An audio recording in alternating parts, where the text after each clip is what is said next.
alamin wa bihi nasta'in ala umuri dunya waddin wassalatu wassalamu ala asyrofil anbiya'i wal mursalin sayyidina Muhammadin wa ala alihi washabihi ajmain. Alhamdulillah hari ini kita pertemuan perdana ya. Apakah semua sehat? Alhamdulillah sehat. Walaupun dalam keadaan hujan sehat ya, tetap semangat ya. Oke. Untuk satu semester ini kita akan nanti belajar pada mata kuliah pengantar ekonomi syariah. Jadi selama satu semester ini kita belajar bersama-sama di program studi ekonomi syariah. Yang saya ampu sendiri, nama saya Dr. Yurnaini SEMA. Kalau ditanya SE-nya itu SE akuntansi, MA-nya itu dari ekonomi syariah, dokternya juga dari ekonomi syariah. Ya, jadi mata kuliah kita ini memang mata kuliah dasar dan mata kuliah yang wajib oleh semua mahasiswa program studi ekonomi syariah. Jadi mahasiswa program studi ekonomi syariah ini harus memiliki ilmu ini.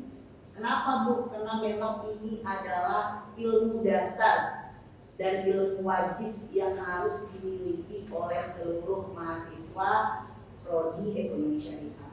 Ya, oke. Untuk di mata kuliah ini nanti insya Allah kedepannya kita akan melakukan beberapa pembelajaran atau beberapa metode pembelajaran dengan capaian pembelajaran, yaitu yang diharapkan dari perkuliahan ini, capaian pembelajarannya adalah mahasiswa mampu memahami atau menjelaskan, mendeskripsikan, menguasai tentang dinamika perkembangan ekonomi syariah.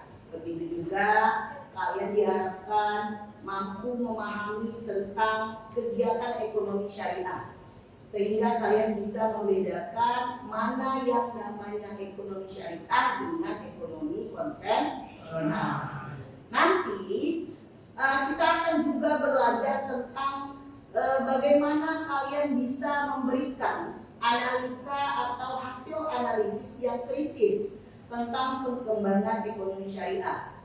Jadi ada, kalau dulu kalian dengar ekonomi syariah itu pelan-pelan jalannya, kalau sekarang sudah agak mulai melaju kencang ya, termasuk dengan menggabungkan beberapa bank syariah yang ada di Indonesia ya. Jadi untuk itu kita juga di dalamnya nanti akan mencapai namanya capaian profil lulusan prodi. Salah satunya yaitu lulusan kita nanti akan mencetak seorang analis dalam bidang ekonomi syariah. Jadi termasuk di dalamnya ada sikap, ada pengetahuan, ada keterampilan umum dan juga keterampilan khusus. Jadi kamu akan nanti dipacu untuk memenuhi keseluruhan daripada CPL dari program studi ini. Selanjutnya, turunan daripada CP tadi disebut dengan CPMK. Jadi ada CPMK di situ. CPMK kita ada 4. Ya, CPMK ini dia berasal dari mata kuliah ini. Mata kuliah ini nanti satu semester capaiannya apa Bu? Dari pembelajaran kita ini. Yang pertama, mahasiswa memahami konsep dasar, prinsip, tujuan ekonomi syariah. Termasuk nanti di dalamnya ada landasan. Jadi kalau ada ekonomi syariah itu wajib landasannya Al-Quran dan hadis. Oke. Yang kedua, mahasiswa memahami sistem ekonomi syariah, sehingga nanti kalian mampu membedakan antara ekonomi syariah dengan ekonomi konvensional. Yang ketiga yaitu mahasiswa memahami riba. Riba itu kan banyak nih jenisnya, banyak juga nanti turunan ribanya. Nanti kita akan belajar di sini sehingga kalian mampu memahami tentang ini dan juga bisa membedakan antara riba dengan bagi hasil. Sebab banyak di luar sana, di masyarakat sana masih menyamakan antara riba dengan bagi hasil. Karena memang Banyak yang bertanya sama saya, Bu Yul, saya minjem di bank konvensional dengan minjem di bank syariah itu sama aja Bu, cuman beda nama. Inilah yang perlu kita luruskan, ya. Jadi yang terakhir adalah mahasiswa memahami tentang ekonomi secara kompleks dari segi perspektif Islamnya, ya. Jadi mata kuliah kita ini nanti akan sama-sama di dalamnya kita akan belajar dengan konsep ekonomi syariah, tujuan, problematikanya, dan juga kita akan mengkaji sampai dengan riba.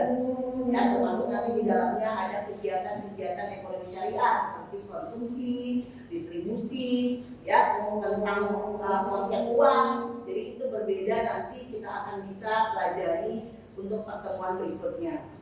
Oke, selanjutnya untuk pertemuan kedua, hari ini kita kan memang membahas tentang RPS dan silabus serta kontrak, ya. Jadi nanti ke depannya materi kita yang pertama yaitu sejarah perkembangan ekonomi syariah. Di sini kita nanti bisa melihat bagaimana perkembangan ekonomi syariah ini. Mungkin kalian nggak tahu nih di Indonesia khususnya kapan terjadi kegiatan daripada ekonomi syariah ini, ya. Jadi kita sama-sama belajar di sini. Oke, yang kedua, ini ada nanti yaitu Islam dan problematika ekonomi. Jadi munculnya ekonomi syariah ini banyak orang bilang karena adanya problematika ekonomi. Jadi ekonomi syariah ini jangan sebagai pilihan tetapi sebagai alternatif, mereka bilang. Ini nanti juga akan kita buktikan benar nggak pandangan orang-orang sekitar ini tentang ekonomi syariah. Berikutnya nanti kita akan bahas tentang konsep ekonomi syariah. Jadi supaya kamu bisa membedakan bagaimana sebenarnya ekonomi syariah itu. Disinilah akan kita kupas nanti di dalam pertemuan kita yang keempat, konsep ekonomi syariah. Berikutnya, yang pertemuan kelima kita akan membahas tentang prinsip dasar ekonomi syariah. Otomatis semua kegiatan pasti ada prinsipnya. Kita aja hidup ada prinsip kan? Jadi apalagi ekonomi syariah wajib memiliki prinsip yang harus kita pedomani. Ya. Oke, berikutnya itu kita akan melakukan pembelajaran di pertemuan ke-6 dengan materi sistem ekonomi syariah. Jadi sistem ekonomi syariah ini di sini akan nampak, akan bisa kita lihat nanti bagaimana perbedaan dengan ekonomi kapitalis, ekonomi sosialis. Jadi kita akan lihat bagaimana ini nanti kita akan bandingkan dari setiap sistem ekonomi. Ya. Termasuk nanti di pertemuan ke-7 kita akan membahas tentang konsep harta dan kepemilikan. Jadi biasanya orang-orang berpikir harta itu milik selama-lamanya, padahal mati tidak membawa harta. Jadi kita akan kupas di sini bagaimana ekonomi syariah, bagaimana ekonomi Islam memandang tentang konsep harta dan kepemilikan ini. Di pertemuan ke-8 kita akan melakukan ujian tengah semester seperti yang kita sudah sepakati di awal tadi, di kontrak tadi. Ujian tengah semester kita akan nanti lakukan daripada penulisan karya ilmiah, ya. Oke, yang ke-9 kita nanti akan belajar tentang konsep uang dalam ekonomi syariah. Ini kebanyakan nih orang-orang sekarang kan bertuhannya kepada Tuhan. Supaya kita mengubah manusia ini, maka kita akan belajar tentang konsep uang dalam ekonomi syariah supaya pandangannya tidak sama dengan orang-orang di luar sana. Anak ekonomi syariah itu punya tambahan tugas untuk meluruskan semuanya kegiatan ekonomi yang terjadi sesuai dengan prinsip syariah. Ya. Yang ke-10 kita akan membahas konsep produksi dalam ekonomi syariah. Ini juga tentang produksi bagaimana nanti dan prinsipnya bagaimana. Ke-11 kita akan belajar konsep konsumsi. Jadi tadi ada produksi, ini ada konsumsi. Kadang-kadang kalian secara otomatis tidak merasakan mana sih sebenarnya yang perlu saya konsumsi. Karena apalagi kalau mahasiswa tuh sulit membedakan antara keinginan dengan kebutuhan. Sebab kalau kebutuhan itu kadang-kadang bisa nanti, padahal dia belum bisa membedakan. Nanti kita akan kupas di situ ya dengan jenis-jenis daripada konsumsi. Yang ke-12 yaitu konsep pasar. Jadi kalau zaman Rasulullah itu segala kegiatan perdagangan itu ada di pasar, ada di suk. Bahasa Arab pasar itu suk ya. Jadi suk itu nanti kita akan melihat bagaimana Islam ini memandang suk ini. Karena kebanyakan orang bilang di pasar itu banyak setannya gitu, banyak godaannya. Ibu-ibu kalau ke pasar itu dia bawa uang 300.000, pulang-pulangnya nggak bawa belanjaan banyak, tapi bawa kebutuhan dan keinginan. Jadi bukan kebutuhan saja, tapi keinginan juga. Ada nanti tawaran di pasar itu beli skincare gitu. Itu juga bapak-bapak tidak itu saja. Jadi banyak sekarang masyarakat kita itu tidak bisa membedakan itu, ya. Jadi makanya kita perlu untuk meluruskan ini dengan ilmu ekonomi. Selanjutnya kita akan membahas nanti ke-13 konsep distribusi. Distribusi ini kalian tahu lah, termasuk sekarang lagi hits ya, distribusi daripada beras gratis dari pemerintah gitu ya, atau kebutuhan dari pemerintah. Distribusinya bagaimana nanti kita akan lihat bagaimana pandangan Islam, bagaimana nanti tujuannya daripada distribusi ini. Yang ke-14 adalah riba. Nah, seperti yang saya bilang tadi di awal, kita akan melihat riba ini sebenarnya apa sih Bu?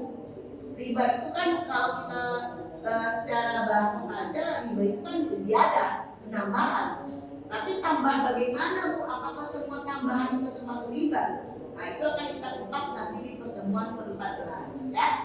Ke-15 sebelum kita ke UAS, kita akan nanti coba belajar tentang lembaga keuangan syariah. Jadi kalian supaya bisa membedakan lembaga keuangan syariah itu yang mana saja jenisnya. Termasuk orang nggak bisa bedain antara misalnya Pegadaian Syariah dengan Bank Syariah Indonesia, itu susah bedain. Nah, jadi di sini kalian harus betul-betul paham sebab apa Bu? Sebab ini adalah mata kuliah dasar. Ibarat kata kalau kita mau membangun sebuah rumah, kalau fondasi dasarnya nggak kuat, maka nanti runtuh. Nah, jadi ada ekonomi syariah supaya kuat nantinya di semester-semester lanjutannya, maka ilmu pengantar ekonomi syariahnya wajib kuat, wajib full bahasanya. Ya bahasa sekarang kan lagi otomatis di dunia perfiraan itu kan full, ilmu full gitu ya. Jadi itu nanti. Yang ke-16 itu kita nanti akan sama-sama ujian akhir semester. Ujian akhir semester kita seperti yang telah saya sampaikan di awal di kontrak perkuliahan, bahwasanya nanti di ujian akhir semester kita akan melakukan secara tertutup. Dan insya Allah nanti ini akan kita lakukan di pertemuan ke-16. Jadi selama satu semester, selama 6 bulan ini ke depannya kita akan belajar dengan materi-materi yang telah saya sebutkan tadi. Alhamdulillah hari ini kita berjumpa untuk melanjutkan perkuliahan kita hari ini. Dalam keadaan sehat kan? Alhamdulillah sehat Bu. Sehat. Nampaknya ini bersemangat karena kita dalam keadaan masih pagi ya. Iya Bu. Selanjutnya hari ini kita akan coba membahas materi kita, materi tentang konsep harta dan kepemilikan.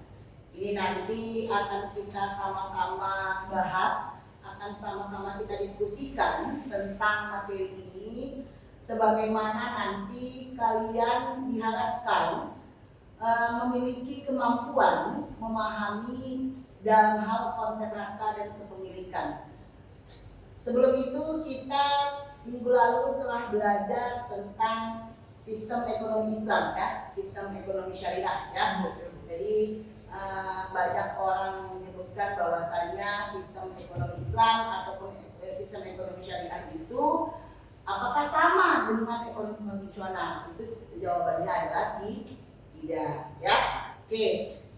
Sebelum kita masuk materi kita hari ini, kita flashback dulu yang minggu lalu kita pelajari. Yang minggu lalu sudah kita diskusikan bersama-sama tentang sistem ekonomi syariah. Ada yang masih ingat apa itu sistem ekonomi syariah? Silakan si Tri ya, Tri Putri, silakan ayo kali ini.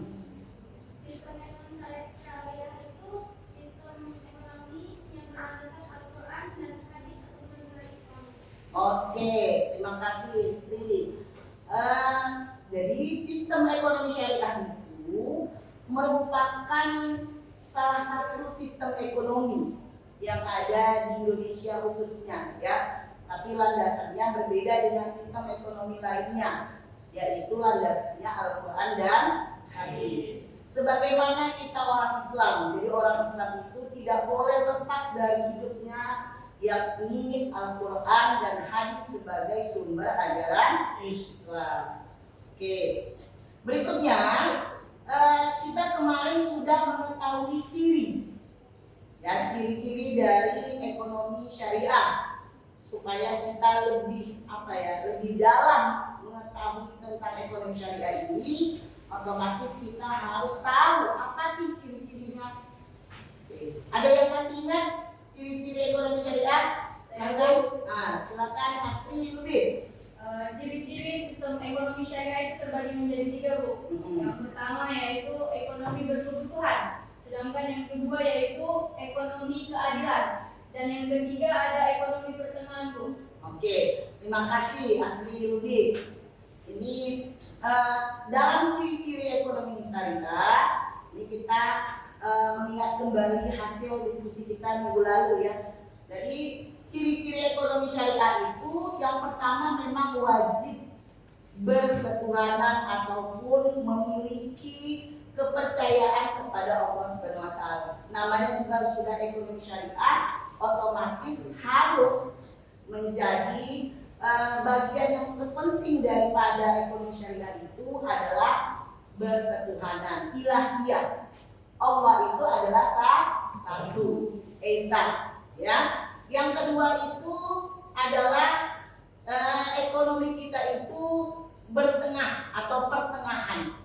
Jadi otomatis cirinya pertengahan itu jangan tidak balance antara dunia dan akhirat. Antara dunia dan akhirat harus balance, harus seimbang. Jadi kita itu jangan hanya mengejar dunia tapi juga mengejar akhirat. Karena kalau dua-duanya kita kejar, kemungkinan insya Allah kedua-duanya kita akan mencapai dengan baik.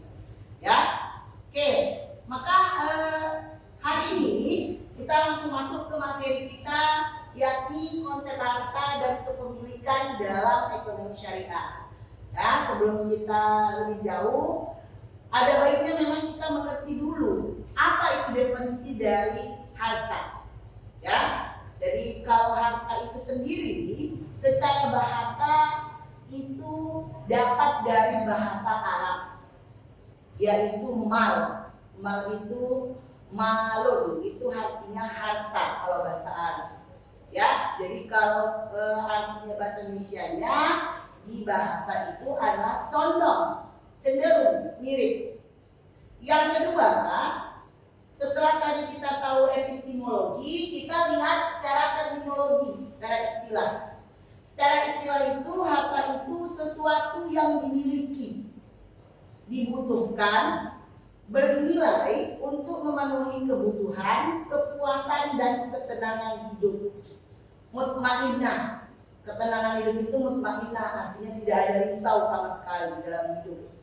Jadi aman, damai, sejuk, itu bagian daripada hidup orang Islam. Jadi ini yang digelukan oleh orang Islam. Ya, jadi dari pengertian secara bahasa tadi dan istilah, kita bisa melihat dari kriteria harta. Yang pertama, harta itu sesuatu yang dimiliki. Harus ada sesuatu yang dimilikinya, Bu. Maksudnya di mana, Bu? Sesuatu yang mempunyai. Siapa yang punya itu harus ada. Ya, baik kita itu mau kenal, tidak kenal, namanya harta harus dimiliki. Yang kedua, harta itu berwujud atau tidak berwujud. Berwujud itu artinya ada, ya. Kalau kalian belajar di fikih itu kan ada berwujud dan tidak berwujud. Jadi ada harta yang berwujud dan tidak berwujud. Oke. Selanjutnya kriteria ketiga yaitu berharga atau bernilai. Namanya juga harta ya harus berharga. Kalau enggak ya enggak harta. Gitu ya. Terakhir ada manfaat. Harta itu menurut perspektif Islam harus memiliki manfaat. Kalau nggak ada manfaatnya, otomatis harta itu bukan mendatangkan kebaikan, malah bisa mendatangkan mudarat. Maka otomatis di harta yang baik itu adalah harta yang memiliki manfaat, terutama manfaat untuk orang banyak.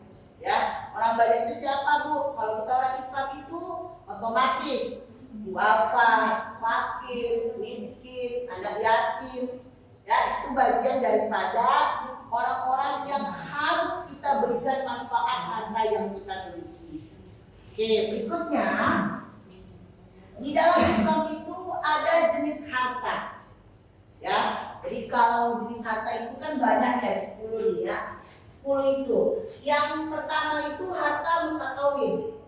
Mutakawin itu nanti akan kita rangkum bagaimana penjelasan tentang harta mutakawin ini beserta dengan contoh-contohnya. Selanjutnya ada harta misli. Misli ini perumpamaan, dipadankan, diumpamakan. Selanjutnya ada harta kini. Harta keempat itu ada harta istighfar. Kelima harta istimal, keenam harta manqul, ketujuh harta ain, kedelapan harta mamluk, kesembilan harta mubah, kesepuluh harta mahjur. Selanjutnya ini dia konsep harta dan kepemilikan dalam Islam. Jadi sebenarnya Islam ini memandang harta itu bukan dibawa mati. Harta itu bisa dimiliki dengan kriteria memiliki kebermanfaatan. Ya, hanya satu-satunya yang maha punya harta itu adalah Allah Subhanahu wa Ta'ala. Yang terakhir adalah kepemilikan harta boleh-boleh saja asalkan dengan ketentuan syariat Islam. Jadi semua ibu rasa di kelas ini pun punya harta. Ya, tapi pahamilah bahwasanya hartamu itu bukan mutlak punyamu. Ya, dalam Islam itu hanya memandang sebagai daripada pemegang amanah dari Allah. Jadi kalau ada orang yang sombong dengan hartanya, otomatis dia tak tahu diri bahwasanya itu sudah dititipkan sama Tuhan harta itu. Ya, jadi sama seperti dalam surah An-Nisa ayat 32 yang berbunyi ya ayyuhalladzina amanu la ta'kulu amwalakum bainakum bil batil illa an takuna tijaratan an taradin minkum wa la taqtulu anfusakum innallaha kana bikum rahim. Jadi kalau kamu bagian daripada orang yang beriman, tidak boleh saling memakan harta. Ya, jadi sekarang ini banyak terjadi demikian, termasuk adalah harta warisan. Dulunya kakak beradik aman-aman saja, tentram. Karena adanya harta ini tidak menyadari kepemilikan harta ini secara Islam, maka terjadilah bentur. Ya, oke. Ada pertanyaan sampai di sini sebelum saya akhiri? Ini Bu. Ya boleh, silakan Astri. Jadi gini Bu, kita sebagai manusia yaitu makhluk sosial tentunya dalam menjalani sebuah kehidupan memerlukan yang namanya harta kan gitu. Nah, yang menjadi pertanyaan saya Bu, bagaimana caranya memiliki kepemilikan harta yang baik sesuai ajaran Islam? Oke, terima kasih. Oke, terima kasih kita ucapkan ke Nasri. Jadi memang kepemilikan harta itu sesuai dengan syariat Islam. Jadi syariat Islam itu tak pernah ada memberatkan orang Muslim, termasuk kita. Tidak pernah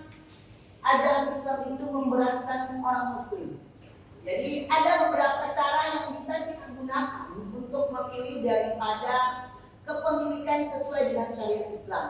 Yang pertama, perolehlah hartamu dengan cara yang halal. Jadi jangan gara-gara harta semua cara Allah halalkan, itu tidak boleh. Tapi perolehlah dengan cara yang halal. Jangan menghalalkan semua cara, tapi pilihlah cara yang halal. Itu yang pertama. Yang kedua, menggunakan harta dengan baik. Jadi kalau kamu punya harta, gunakan sebaik mungkin. Jangan gara-gara banyak uang, banyak saham, hambur-hamburkan kepada orang banyak supaya oke punya, supaya viral, supaya bisa dikenal orang, bagi-bagi uang secara gratis, masukkan ke media sosial. Itu bukan bagian yang diajarkan umat Islam. Bagusan awak memberi kepada orang lain, memberi ke duafa, memberi ke fakir miskin itu tanpa ada dilihat orang lain.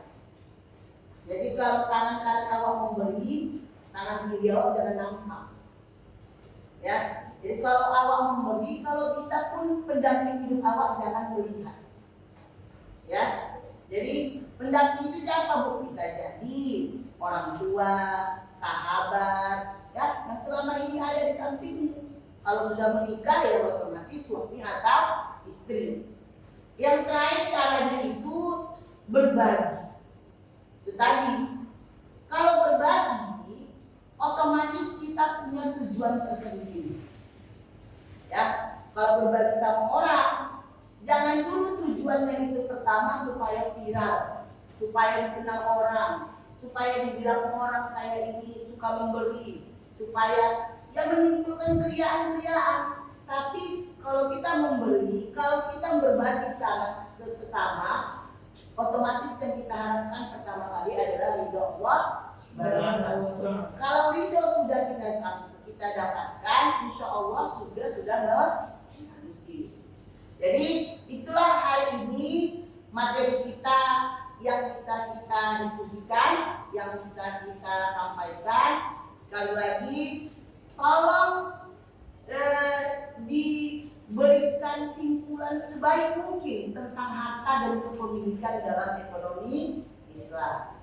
Oke, sebelum saya akhiri, insya Allah kita minggu depan mengadakan UTS. Ini pertemuan ke-7 ya. Jadi minggu depan itu pertemuan ke-8. Saya harapkan nanti UTS-nya bisa hasilnya baik, karena memang dari awal dari kotak perkuliahan awal sudah kita jelaskan. Dan berikutnya di minggu berikutnya itu kita nanti membahas tentang konsep uang.